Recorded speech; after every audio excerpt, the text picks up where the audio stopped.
Meeting to order. I've got three or four items that have been added to talk about as we go. And also, I want to be very careful with some of the meeting, especially in fire rescue and police. We may have to go in camera, chiefs, just in case if we happen to wish. As a matter of fact, I think we should, so that you don't have to mention anything that is ongoing and active at the moment. So we'll have a short in camera after if we need it, and if we don't, especially with Rcmp update. I want to add pedestrian safety. Okay, as we'll call it under Manager Report 6A. Number 7, we'll call it for sake of argument, I have a direction and a referral on fire paramedics, or firemen doing paramedic stuff or additional thing, and also COVID-19. Is there anything else that anybody would like to add to the agenda? Michael? Thank you. Just to clarify the process, this is my first time on this committee. I was just appointed to this one. So for those 3 items that were added, what would be the typical procedure that you would like me to go through for future Community Safety Committee meetings? Is there a certain city clerk that I should be emailing? What's the method that's followed here? Well, we've been quite flexible in terms of community safety. If you've got issues you wish to bring up, the chair usually entertains add to the agenda so that they can be discussed, or they could be discussed also within the staff reports. And in this case, I have some specific direction I'm looking for on it, whether we agree or disagree or no direction. But items can be added to the agenda. Do you have anything thank you to for add? that. Well, I do, but I also could ask them under item 1 to bylaw when because they're all 3 related to bylaw, so I wasn't sure if I should have gone through the process to make them separate items or ask them at the time and potentially then make a motion for referral. Okay, yeah, you can bring them up and ask staff to discuss them under their report if you give it to them and ask questions. And then after we adopt the report or receive the report, then you can make a referral. No problem. Okay, then I will not add anything to the agenda. I'll just follow that process. Yep, you will have the floor to do it. No problem. Thank you. Linda?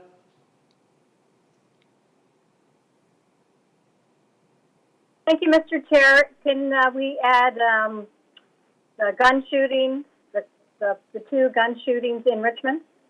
I'm sorry? The 2 gun shootings? I thought we would do that in camera. Well, I think there's things we can address. I think there's things we can address publicly on it. Okay, Chief can address that under his report when the time comes. Could you take that under advisement? Thank you. Okay. Thank you. Anything else? Since this is our first meeting like this, we'll carry on. Okay, give a motion to adopt the agenda as discussed. All those in favor, contrary carried. Motion on the minutes. Moved, seconded. All those in favor, contrary carried. The next meeting date will be February 9th, right here in these council chambers. And the first item is the Community Bylaws Monthly Activity Report you have in front of you for information. I see Carly here. Anything to add to that in terms of the report? Nothing to. All right, members of committee? Nothing to add. Okay, nothing to add. Members of committee to ask questions. Carol, you're on first. Michael, you're second. Okay, push your mute. Yep. Hi, Carl. Go ahead. Thank you so much.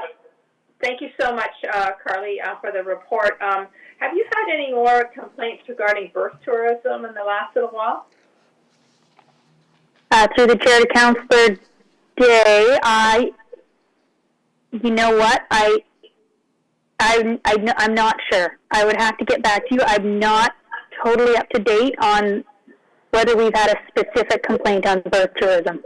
Okay, thank you so much. I just didn't see anything. I just thought I'd ask. Thank you. Okay, Michael? Thank you. So just to clarify, we're going to go by the actual show of hands, not the button hands. Is that? Yes, I see you by show of hands. Yeah, that helps. Okay, perfect. Okay, I'll continue that. Thanks. I have 3 different areas related to bylaws that are not specific to what's in the report, but they're related to the areas that are covered in the report. So, for example, my first one relates to some correspondence we've been receiving related to a driving range on number 6 Road with bright lights. And on there it said that our staff, Carly Williams, as well as other staff, were going to reach out. And I'm just curious because today it was still on bright. So are they abiding by the rules? Could you follow up on that one? And then I have 2 other areas. Thanks. Yeah, through the chair to Councillor Wolf, we don't have any specific bylaws that apply in this case. However, staff from transportation, under Lloyd B's direction, have been working with the Ministry of Transportation as they have some concerns. And so my understanding, I had seen correspondence between Mr. B and his staff and the Ministry of Transportation, and I do understand that they are working on that, but we would need an update from that group. Okay, thank you. That's all I'll ask on that one. The second item relates to what Councillor McPhail had just mentioned on the hunting or firearm discharge. So my question was specifically for our bylaws, so I thought I would ask it here instead of the potential closed meeting, because I have spoken to Rcmp and know that they are in an investigation, so there's stuff that is unavailable. Anyhow, to bylaws, the question is in my email that went out, and then we got the memo to respond to the hunting incident. I'm not sure, is there more memo coming related to the map that currently we have, which basically allows some areas no firearm discharge, second area discharge with permission of property owner, and some other requirements, or third area open hunting. So is there another memo coming for that, or do we need a motion here? And then this other part to that one, the bylaws that we have are from 1982 or 3, and so I was wondering if there was it already enough language that there's going to be options presented in the future for changes, upgrade to the bylaw, or is that something that we need to do today? So those 2. Yes, thank you. Through the chair to Councillor Wolf, the incident of the firearms discharge in November, the so-called hunting incident, that was not allowed by our bylaw. And so when we look at changing bylaws, if an incident like that happens that concerns us, but isn't offside our bylaw, that's when we would consider changing the bylaw. But in this case, what occurred is not permitted under the bylaw. So we're not concerned with the scope and language in the bylaw because what happened is simply not allowed. Now, in this case, what happened is also offside the criminal code. And so the Rcmp have recommended charges under the criminal code. And in the bylaws, how we handle bylaws is we wouldn't pursue a bylaw offense if a criminal code charge is underway. However, we will be closely watching the time because we have 6 months to lay charges for bylaws. So if the criminal charges are dropped or otherwise unsuccessful, we can proceed at that time with a bylaw charge. So we didn't recommend any changes to that bylaw because we didn't see any problems. We recognize it's old, but we didn't see any particular issues that needed solving, especially as they relate to this incident. Okay, just 2 follow-ups on that one then. So on the same note then, what about the map? That is that something that staff would be bringing back after a referral's made for looking into where changes to the map allow for firearm discharge at all? Or is that something that will be brought forward when it's identified as being needed? And then the other part to that is the Richmond Rod and Gun Club, from what I'm aware, are responsible for educating, supporting this initiative of the cities to allow firearm discharge. So is that up to the standard that we need it to be. Like, for example, the 2 incidents of fire and discharge, what was the response from Rod and Gun Club? What do they provide them so they know in the future what not to do? So those 2 things, the map and the Richmond Rod and Gun Club part of this. So, through the chair to Councillor Wolf, we did not have any plans to look at the map. Again, we thought that the map allowed, there is a certain need, especially in agricultural lands and farming communities, to do a certain amount of discharge of firearms to deal with issues on people's land. But again, there's rules in the bylaw with where that can happen and how far away you have to be from roads and houses, which is why this one was completely offside of all of that. So we didn't have plans to look at the map, subject to council's instructions to do so. We didn't identify any problems with it. In terms of the Richmond Rod and Gun Club, this particular individual had received some training. He had certain types of licenses, but again, so we're not sure education would have helped, because it did appear that this person had availed themselves of certain rules, but just chose not to follow all of them. And certainly, there was additional firearms. What did I do? Carry on. Oh, I lost you. Thank you. I am speaking on behalf of our Parks group, does work with that bylaw, and the Richmond Gun Club. So I'm speaking on their behalf, but when they looked into it, we didn't identify any concerns. The concerns were specifically with this individual and the choices that they had made. Oh, okay. Thank you. Then later on, through the chair now, I'll ask that I can make a motion related to this. Okay. Thank you. I'll And then my come back to you final on that one then. Okay. And if I may, just while if I can stop the floor for one other briefer item. So there was 2 that I mentioned. The third one for bylaws that obviously is a bylaw item. It's related to parking tickets. And I see Susan Lloyd is on the call, so this might be more. She might respond. Otherwise, I might make a motion for this. So the issue is there was long-standing kind of grandfather tradition that vehicles would park on a gravel stick off of the road, and then the city staff and other development in the area paved a strip of asphalt over that gravel. And then 2 days before Christmas, all the residents on the road got a ticket for parking on the road, which was the same area that they used to be considered off the road. So all of these people have got tickets. I'm not sure if they've all paid them. I'm holding mine up in the screen right now because I got one of those. So it's not my, I'm fine to pay for it, and I know now, after talking to Susan Lloyd, what the infraction is.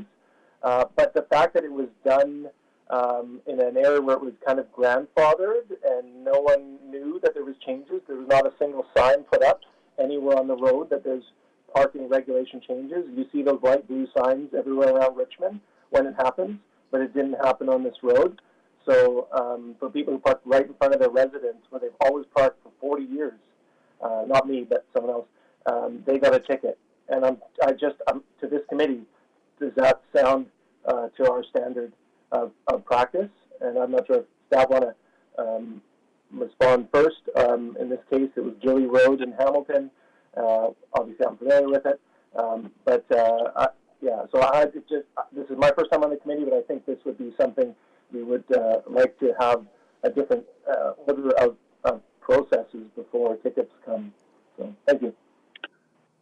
Through the chair to Councillor Wolf, the Gilly Road we've received complaints on Gilly Road for the last couple of years, if not longer. The complaints that we receive are from the farmers in the area who are unable to pull their farm equipment out onto Gilly Road due to vehicles that are parking on the roadway. The area in question is under construction with development going in, and transportation is looking at putting up signage once the construction is finished that will say no parking on that roadway. That's my understanding.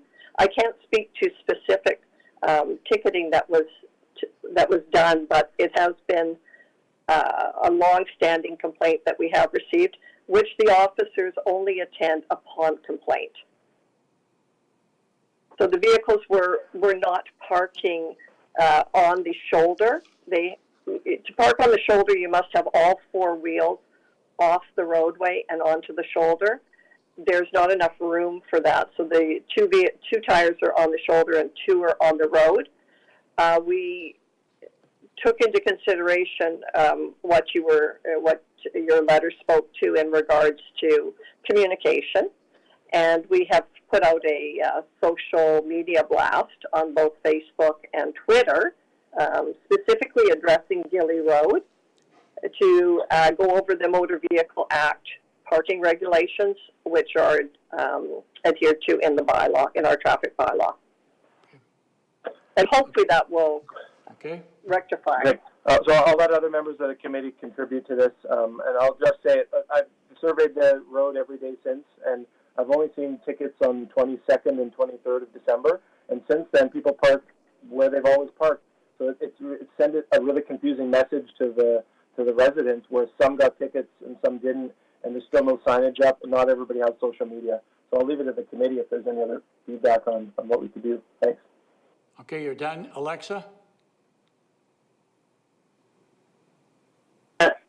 Thank you. I was just going to mention that I saw the information come out on social media today about the specifics of parking, and the example was given for Gilly Road. So I don't mean to belabor it. Thank you, Ms. Lloyd. Okay. So Carol, last time we'll wrap it up and we'll go back to Michael for the referral.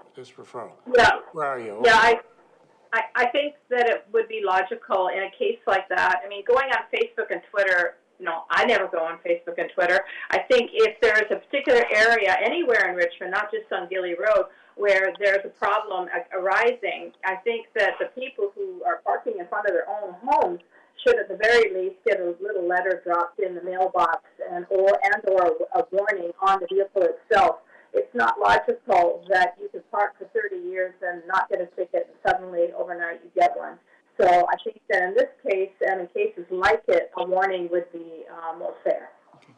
Okay, Michael, you had a referral?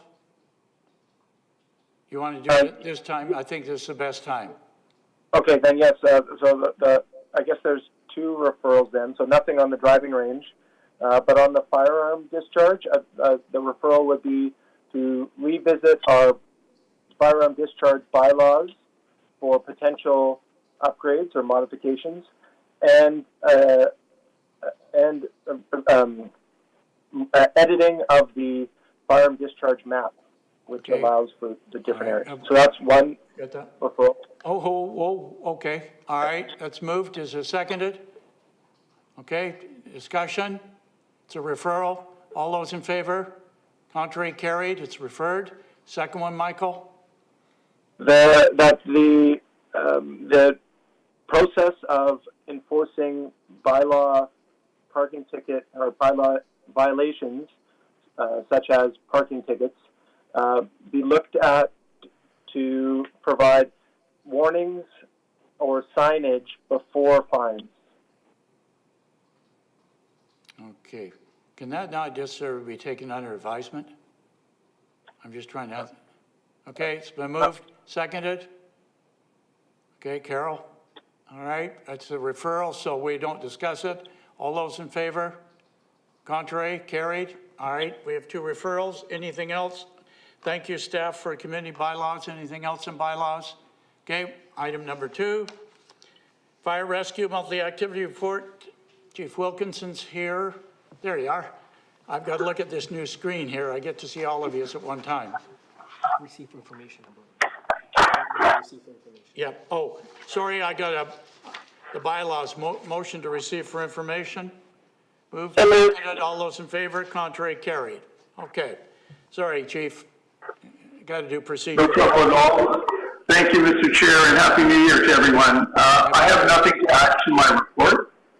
Well, I'd just like to say great report. Thank you. And a special thank you to the men and women that braved January, I believe it's 8th, in the pouring rain from 8 to 12, and on Sunday for recycling our Christmas trees and looking after our environment. that coming through council and committee to you, Chief, to pass on to them. I'd appreciate it if you did that. A vote of thanks. I absolutely will. Yes, thank you, sir. Anything, questions on fire rescue? Michael? Yes, very briefly. Thank you through the chair to Chief Wilkinson. The question is related to the, maybe this is news to you, but the last night council gave approval to the Industrial Lands Intensification Initiative, and one of the items was, or one of the parts of that was to allow buildings to go up to 16 meters or 52 feet in a more expedited process. Sorry. Are you, first off, were you aware of that decision, and what challenges would that bring to the fire department? Thank you, through the chair to Councillor Wolf. I am aware of that particular issue. I don't believe it will create any significant issues. The issues whenever anything is expedited is just having enough staff on hand to be able to actually efficiently, effectively move through the process and actually understand it well. However, when these things are directed by council, we take them as our priority and we move those forward. Obviously, some things move towards the back of our priority list. Okay. You're all right with that? Okay. Anything else for Chief? Nothing on the report. Okay. Anything from committee? Motion to receive for information moved, seconded. All those in favor, contrary carried. With thanks. Okay. RCMP monthly activity report. Thank you, Mr. Chair. If I might, just a quick note on the briefing. I'm sorry it wasn't added to the agenda. Just in terms of the briefing, very quickly, RFR has moved forward to assist the emergency programs group in terms of strategic direction and management. And so what's happened is I've been able to put Deputy Chief Wishlove in charge of the emergency programs portfolio right now. And he will give you a brief update during the manager's report about what does that actually look like. So thank you very much for the time. And I'm open to any questions. Okay, excellent. We look forward to that. Thank you. Okay, so we'll go on to the next one then. Thank you. Sorry for missing you on the briefing. RCMP monthly activity report. Good afternoon, Mr. Chair, and Happy New Year, everyone. With respect to our monthly report, the current crime stats look quite good. We've got a reduction in most categories.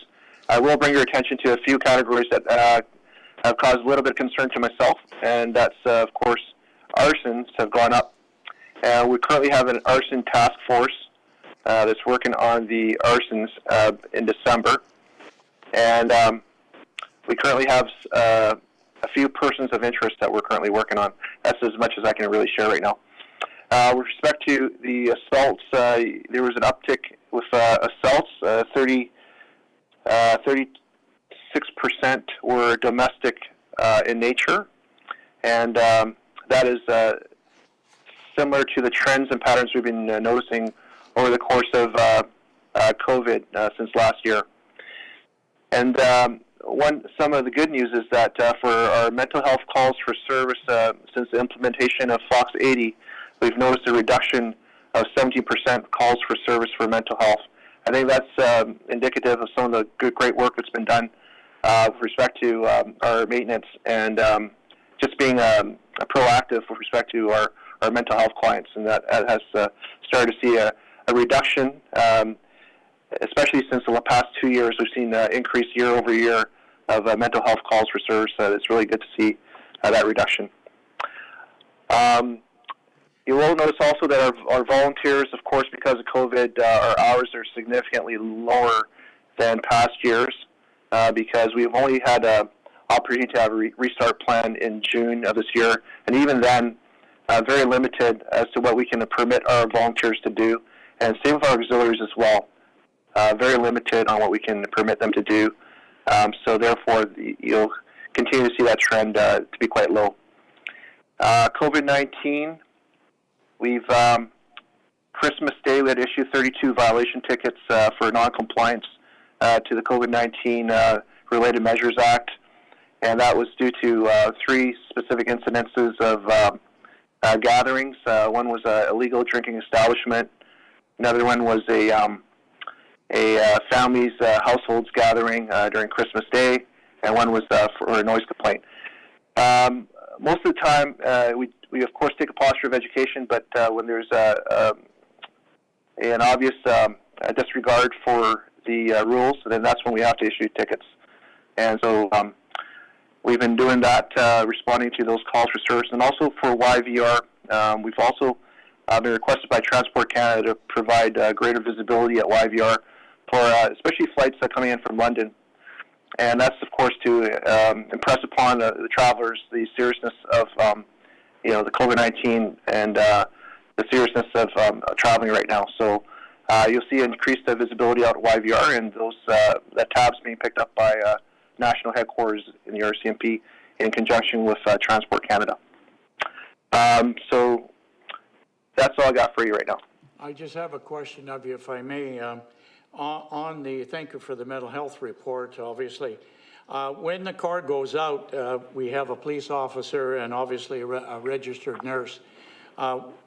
Would it be possible, is there any thought going down the road to add a social worker to the team to make it 3? Because many of the issues, once you get there, you may solve the crisis at the time, but those crises are caused by other things that which a social worker or other professional could deal with, because obviously those kinds of things need to be addressed. And I'm just kind of curious to see if there was any discussion or any thought there on it, and how we might go about it with Vancouver Coastal Health. Thanks, Mr. Chair. Yes, we're currently looking at the Vancouver model, which currently has a pair of police officer and also a social worker, and looking at ways that we can kind of combine or at least find synergies. Of course, we're looking at mandates as well, exploring, what would be most efficient when we deploy both a social worker and a mental health nurse as well. So definitely something to consider in the future. Well, last year, I can quote from a report, the CAR addressed 1,429 different incidences, 1,429. That's huge. That's 5 a day that car is out dealing with somewhere. I know some are repeating, and that's why I'm wondering. We need, obviously, somebody needs some help, and whatever other resources we can do that can actually make a difference for those people in their lives. If we can help along the way, that'd be good. So keep up the good work anyhow, and thank you for that. I see Carol. Okay, Carol, you're next.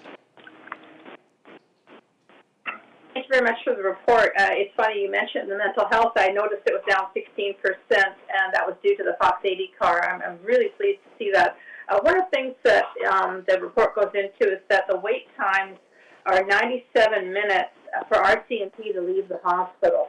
Is there a way to have, instead of having an officer or 2 officers standing there, is there a way to take off with, I don't know, security or somebody else at the hospital so the members can get back on the road? Thanks, Councillor Day, through the chair. Yes, that is definitely something we've been working on for the past 2-3 years, actually, with respect to reducing our hospital wait times at RGH. Happy to report, though, that we have reduced over the past year the wait times by half an hour. And we're continuing to work with Vancouver Coastal Health to reduce the call time. I think what challenge was that they didn't have a holding room for some of, and of course that kind of puts the onus on the hospital security. And of course sometimes they're not, they don't have the proper training to restrain sometimes for individuals for that length of period. So that's where the police officers have to stay until such time that they can hand over or provide that handoff to the hospital staff. But we have been working on a room that they can perhaps contain some of the individuals for observation. And the Fox 80 initiative has really streamlined that process. The mental health psych nurses have that rapport with the hospital. They can do a direct entry sometimes because they've already have that information with respect to the mental health client, and they can go straight in. They have the rapport of the psych doctors as well. And so we have been really working on that reduction of the wait times, and we have seen some successes already. So we'll continue to work on that. Thank you. Just to follow up, so I understand Rcmp officers are obviously trained at a much higher level than just regular security personnel at the hospital. But are there cases where the person isn't a particular threat and they could be handed off to someone such as a security officer? I don't mean to berate the issue, but I mean, anytime we can streamline and kind of get on to the next one, you know? Yes. Thanks, Councillor Day. And you know, we have a number of incidences where, of course, the mental health clients have escaped from RGH, and we've had to that actually take up more resources to track them down post escape. And you know, in one particular incident, you know, one of our police cars was stolen last year, if you can recall, and that caused quite a melee down the street, and you know, so we want to prevent those types of incidents from happening in the future, and so we will do our utmost to ensure that there's a proper handoff and that that person is secure, and that includes, of course, having a proper facility and infrastructure at the hospital to contain some of these clients. Yeah. Thank you. Yeah. Are there any other questions? Okay, a motion to receive for information. Moved, seconded. All those in favor, contrary carried. Okay, Chief, on the briefing, you're back on. Thanks, Mr. Chair. Thank you. Just wanted to report on our launch of a diversity unit. It was an initiative that started last year. Started, of course, what kind of spearheaded some of this was some of our hate incidents that took place in Richmond. And, of course, we started with an anti-hate campaign, and that seemed to go over very well. And then we struck up a full-time position that provides outreach to all groups in Richmond that are underrepresented, including our LGBTQ2S+, different cultural and religious groups, and also to connect, strengthen our relationships with these groups, and also provide training to our officers related to sensitivity training, and provide resources to them regarding diversity and anti-hate, and also to foster trust and transparency with our community. And so far, we seem to have been going very well. We've realized a lot of successes, including the formal establishment of 2 safe places, one at Palmer School and one at Cambie Community Center. We're working with the city closely to continue our anti-hate and diversity initiatives. And that is regarding our launch of our diversity unit. Thanks. Is this unique to Richmond now, or are there other detachments across the country having this kind of thing? This is very progressive, and especially for our community, as diverse as it is with the various things. And that's kudos to yourself and your leadership of your team. So are we unique in this? Are there other areas we can learn from across the country? Thanks, Mr. Chair. We have different pieces of the puzzle, and we put them all together. Like, for instance, Surrey has a diversity unit. Okay. You know, Vancouver has a diversity unit, and we've kind of implemented one that's very tailor-made to Richmond, because we have, of course, a large faith community as well, and a very diverse community. So we've kind of implemented the, you know, all our underrepresented groups in that to provide more of a all-encompassing diversity team that also has an anti-hate component to it as well. Good. Well, good job, and keep up the good work. Anything else? Thank you, Mr. Chair. Okay, thank you very much. Super. Now we got manager's report. Cecilia? Yes, so through the chair, Happy New Year to everybody.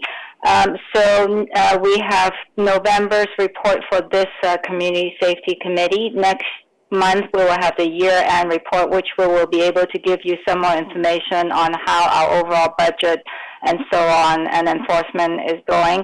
A couple of things, you know, we started programs and stopped programs through COVID and haven't had an opportunity to present to you. one of the unique programs that is to Richmond was our Community Ambassadors program.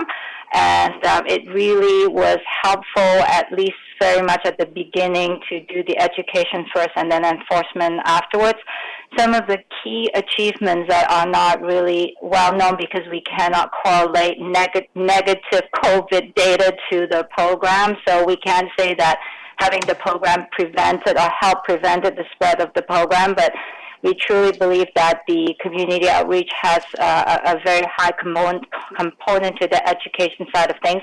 For example, we visited a lot of our businesses to make sure that they have a safety plan. We work very closely with our Vancouver Coastal Health partner. Even though we don't have the ability to approve the plans or vet them for the folks, what we had done was be able to connect them up with the different services. And when we receive complaints related to COVID specific to businesses, our ambassadors and then bylaw officers go out and do the education first. And the last resort is ticket writing by the Rcmp. So that saves the Rcmp from having to attend every one of those events and was quite successful. And because we, in all different areas, we have relationship built with businesses or faith communities or organizations, it made the communication very easy and very natural. So when people see us, bylaw officers, going in or the ambassadors, generally we are quite welcomed. The only conflicts that we've had experienced through the whole period was with sports, people doing sports in Sportsville, and usually it's younger folks who don't want to be told no.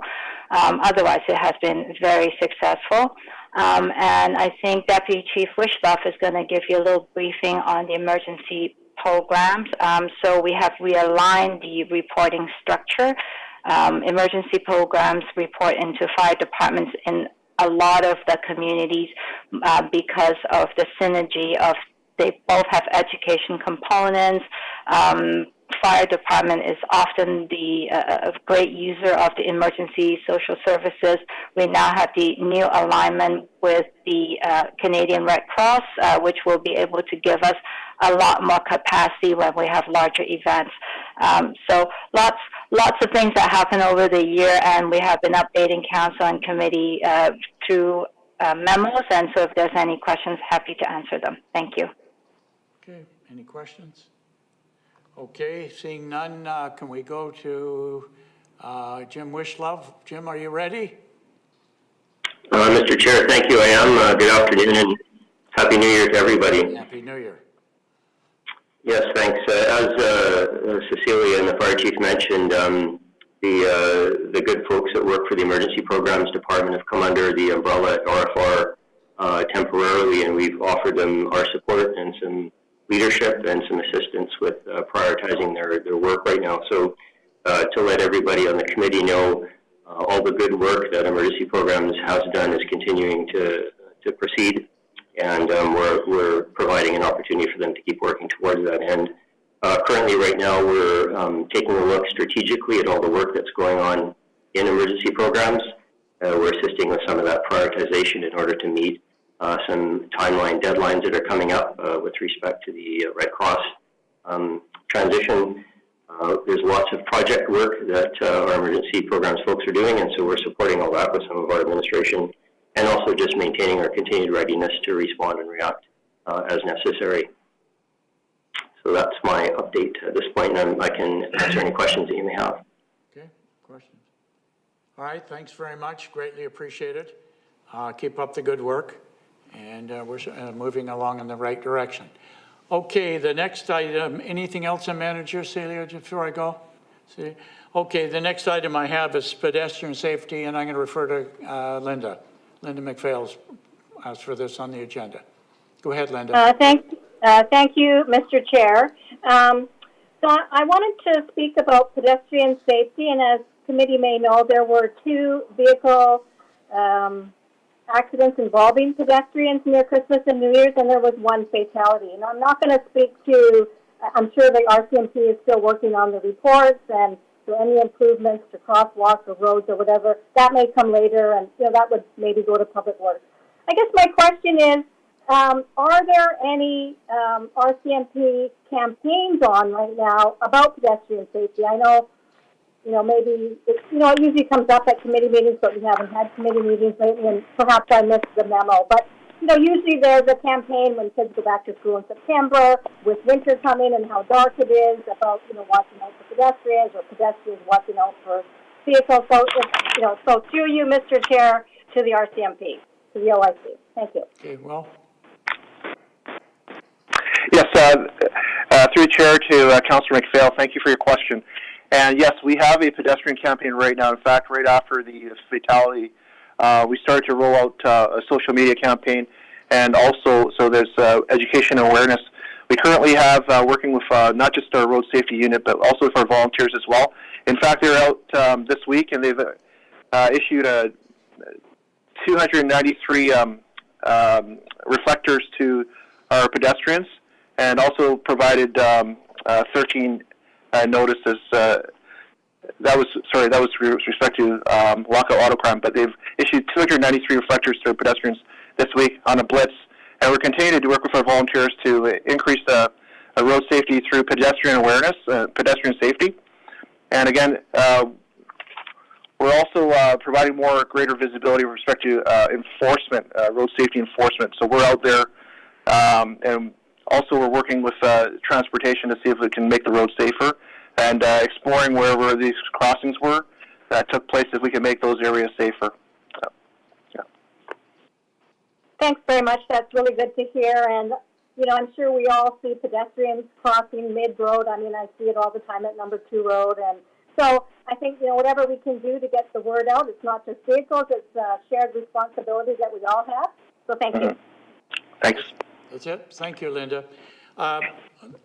Seeing no other on that, the next item I put on was I call the fire paramedics, but I'd like to move a referral to staff to investigate the City of Delta Fire Department of what they have done with their fire rescue and what qualifications they have given their fire rescue, because I understand what cost it was to have many of their members upgraded to a different status.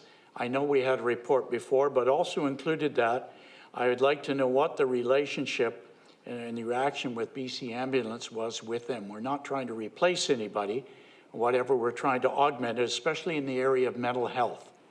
And I'd like staff to look at it and come back with it, either give us a one-page memo or whatever.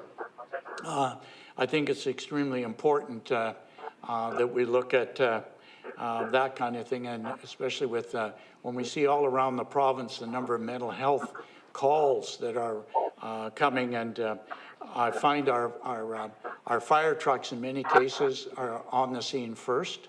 And on Monday morning at 8:48, just out here on Granville Street, there was 2 ambulances at a tower, along with a fire truck right on Granville Street first thing in the morning.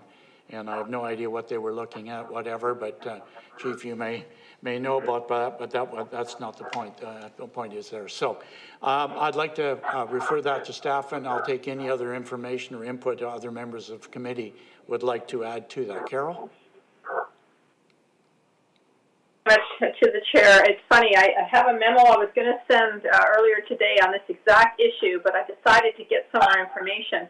I reached out to MLA Kelly Green, who had conversations with the president of the BC Ambulance, which is Troy Clifford, and also with the regional rep, which is Brenton DeLuca. And I'll send this memo out after this meeting. I think that we should ask our staff to meet with these 2 key players in the BC Ambulance Service to find out what would it take to lobby for more paramedics in, well, not just Richmond, but Metro Vancouver. I have it on good authority. I talked to Carol, sorry, Carol, can you stop just a minute? Can you speak towards your mic? You're breaking up here. We can hardly hear you, and I know our system's not the best. Sorry about that. Okay, your voice is good, but somehow you're not coming back to me and staff here. Thank you. I've just turned off my video. Okay, good. When you turn off your video, it seems to put all the juice towards the voice. Okay. Okay. So I'm not sure if you caught what I said, but the president of the BC Ambulance and the rep for, I guess, Richmond, I had the contact emails for each one of those, and I was in conversations with MLA Kelly Green about this week. And what I learned talking to some frontline paramedics is that in December, for example, there were a number of nights where there was 30 ambulances parked in Metro Vancouver area, because there was no staff to fill them. And one of the paramedics I talked to was the only paramedic between Burrard and UBC. And that's just tragic. And so I think that we need to talk to members of the BC Ambulance Service to find out what we can do to lobby for more paramedics so that we don't have these ambulances parked. And keep in mind that the reason they're parked is because the paramedics are working so hard that they're burning out and they're getting injured and they're going out on stress leave.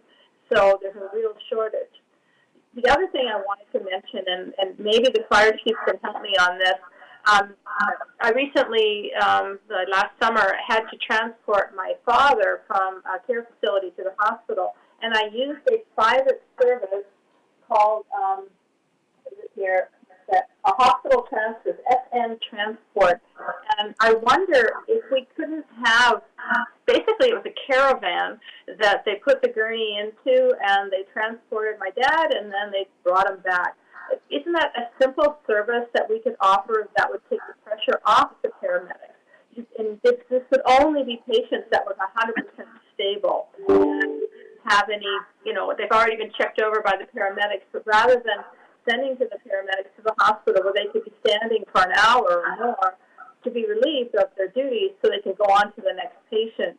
And really all we need is a transportation service. And then there's another service called, maybe the chief can help me on this, BC Emergency Health Service, and this is actually administered by the province, and it's a free service or a reduced service that you don't have to pay as much for, again, to transfer patients that are not, obviously seriously ill. And so I think the referral is the best possible time is now to do it while we have the shining light of COVID that is making us aware of our shortcomings. So maybe the chief could speak to some of those points that I made. Okay. Thank you. My objective in this is not to replace BC Ambulance, but to enhance the service and also hopefully increase their numbers as well. So it's been moved and seconded. Any further discussion on the referral? All those in favor? Contrary, carried. It's referred. The other item I had on there was the COVID-19 vaccines. One time we had a testing station here at the tennis courts, and it was moved out to the airport, which is not exactly the most convenient place to go. But I'd ask staff if we have offered city facilities when the vaccination is coming for utilization and also to get it out as soon as possible. And also I'd like staff to look at whether we could have a drive-by vaccination program in Richmond, because we have an area like Lansdowne, an area like Riverport, where we could have drive-by vaccine given and parking and what have you, because you have to sit for a half an hour or whatever to expedite it. And Richmond could be a leader in that area, getting it out to our most vulnerable, especially our seniors. I'd ask staff to sit down with Vancouver Health if we could and look at that when it comes. I understand the next batch is, I have no idea when it's coming as a vaccine to various categories in Richmond, but also I'm concerned about our own staff. We have 2,000 staff members, of how that will be done and whether we would have a vaccination for them as well coming down the road. The Prime Minister, I think, was on today saying everybody be vaccinated by September. Well, it's almost February. So I would refer that to staff to look at and maybe come back and give us a one-page report. Moved and seconded. All those in favor? Yes. Contrary, carried. I kind of like the idea of drive-by, watching what's happened elsewhere, where people are getting their vaccination and what have you. It might be, we have the land mass in order for us to do that and accommodate a lot of people. Are there any other items for the good of public safety? I see Linda. Yep, go ahead. Hang on, Linda and yes, then Carol. Mr. Chair. Yeah, thank you, Mr. Chair. I wanted to speak about the 2 recent shootings in Richmond that are related to the gang activity. And I know this is a regional issue. There's been, 6 shootings and 5 deaths in the last couple of weeks. And I'm sure we've all heard from people in our, our neighborhoods, our communities that, the neighborhoods are fearful. So my question to you, Mr. Chair, to staff is what can we do to support the RCMP and the first responders who attend these crime scenes? And I know this is, a coordinated effort. There's IHIT, there's CFSEU. But what can we do? Should we be writing to the province, to the Solicitor General about, more resources? So I'll just leave it at that. What can we do as a council to support our RCMP, first of all, and the other first responders? I mean, this is getting pretty crazy, and I know, as I said, members of the public are afraid. Does anybody want to respond to that?